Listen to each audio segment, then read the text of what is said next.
Page 31. Flowers. Perhaps the most interesting and the prettiest part of a plant is its flower. Flowers are not just pretty, however. They are the organs of reproduction. Flowers produce the seeds from which new plants grow. Flowering plants reproduce with male and female parts. These work together to produce seeds. The most beautiful part of a flower is the petal. Petals come in all different shapes and sizes. Petals can be almost any colour. Petals look like colourful leaves that circle the inner part of the flower. The brilliant colours of petals attract bees and other insects to come inside a flower. Flowers produce a yellow, powdery substance called pollen. Pollen comes from the male part of the flower and is needed to produce new seeds. When bees come into a flower, the pollen sticks to their bodies. When bees fly to other flowers, the pollen on the bees makes contact with the female part of the new flower. The female part of the flower is a spike in the very centre of the flower. The top of the female part is very sticky. Because it is sticky, pollen sticks to it easily. Even the wind sometimes blows powdery pollen onto the sticky spike in the centre of a flower. When pollen contacts the male part of the flower, some of it travels down a tube to reach the bottom of the flower, where the eggs and ovary are. The pollen fertilizes the eggs in the ovary to make new seeds. This process is called fertilization. Fertilization is the very first step needed to make most new plants. Not all flowers on any one plant get fertilized, but many do. If a flower is fertilized, the seeds in its ovary begin to grow. As the ovary begins to mature, the petals of the flower fall off and die. The petals have served their purpose. The bright colours and sweet smell of the flowers have attracted bees, making sure at least some of the flowers will be fertilized.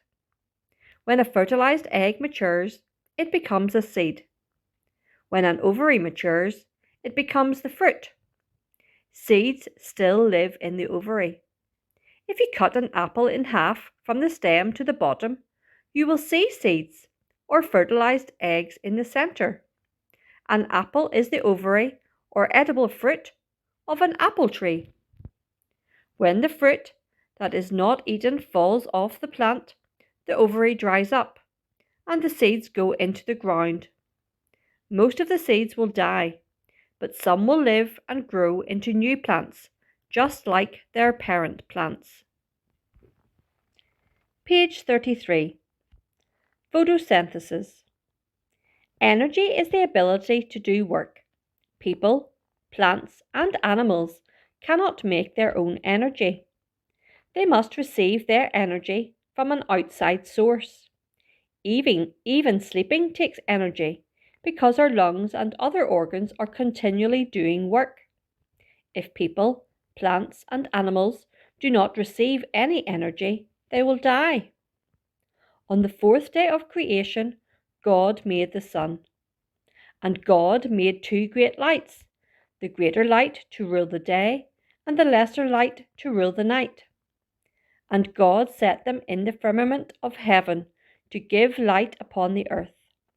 Genesis chapter 1, verses 16 and 17. God made the sun to be the source of all energy for people, plants, and animals. He could have made us able to make our own energy, but He did not. We depend upon the sun for all our energy. It is not surprising that the Lord Jesus Christ is named the Son of Righteousness in Malachi chapter 4, verse 2. We can always depend on Him for everything, even for life itself. When God made the sun, He placed it just the right distance from Earth. If the sun were much farther from Earth, we would freeze to death. If the sun were much closer to Earth, we would be destroyed by the sun's heat. So, how do we get energy from the sun? The sun's light and heat travel through space to Earth. Heat and light are forms of energy. Green plants store energy directly from the sun. Animals get energy indirectly from the sun by eating plants. Some animals eat other animals, but the animals that are eaten have received their energy from the plants. People get energy indirectly from the sun by eating both plants and animals. Therefore, all people, plants and animals get energy directly or indirectly from the sun. Page 34. Only green plants can store energy directly from the sun. Plants that are not green, such as mushrooms, cannot store energy directly from the sun. These plants must depend on other plants to live. What is the substance that makes most plants green? It is called chlorophyll. Inside the cells of plants, particularly in the leaves, are tiny cells that contain chlorophyll. Chlorophyll makes it possible for plants to store energy from the sun. In the illustration below, trace the path of the transfer of energy from the sun. Some plants, such as lettuce, spinach, and cabbage, store in their leaves the energy they receive from the sun. Because this stored energy is used to make and store food in the leaves, lettuce, spinach, and cabbage are edible and very good for us. Lettuce and cabbage have short stems with many leaves very close together around the stems. Spinach leaves are not so close together around the stems. Salads made from spinach, lettuce, and cabbage are delicious and very good for us. Other plants make food in their leaves, but store most of their food in their roots. We have already discussed the carrot and how good it is for food. Still, other plants make food in their leaves, but store their food in their fruit. Tomatoes and apples are just two of the many plants that store food in their fruit. The process by which food is made or manufactured in the leaves of plants is called photosynthesis. This long word comes from two Greek words. The term photo refers to the Greek word for light. The term synthesis comes from a Greek word meaning to put together. Together, the words mean to put together or manufacture by means of light. Page 36.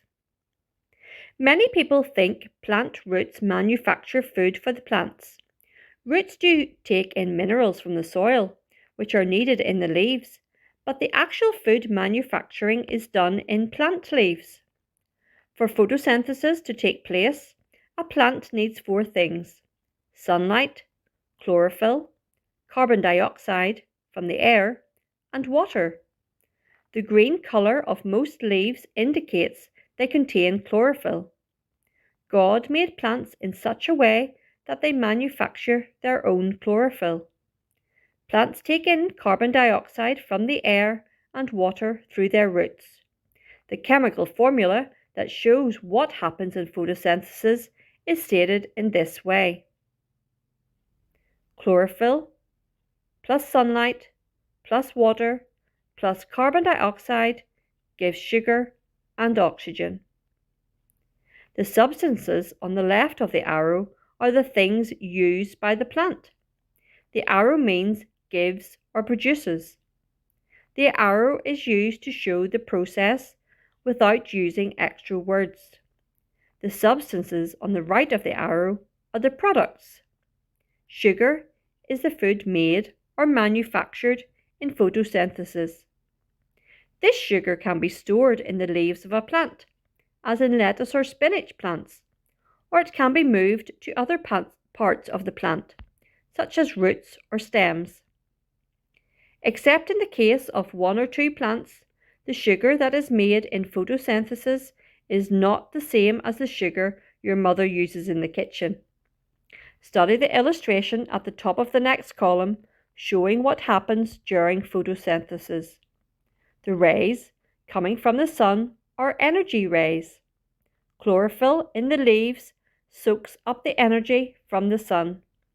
This energy then causes the water and carbon dioxide in the plant to form sugar and give off oxygen as a waste product.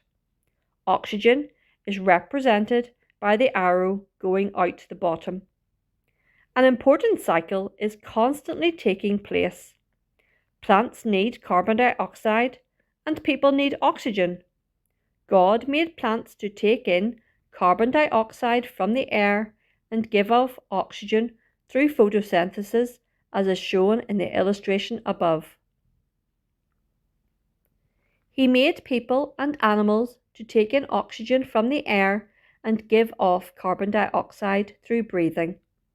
Many cycles like this exist in the world. This cycle is called the oxygen-carbon dioxide cycle. Study the illustration below. Air is about 1/5 oxygen and almost 4/5 nitrogen. The amount of carbon dioxide in the air is very small, but this small amount is all that is needed to supply green plants with the carbon dioxide they need to produce oxygen.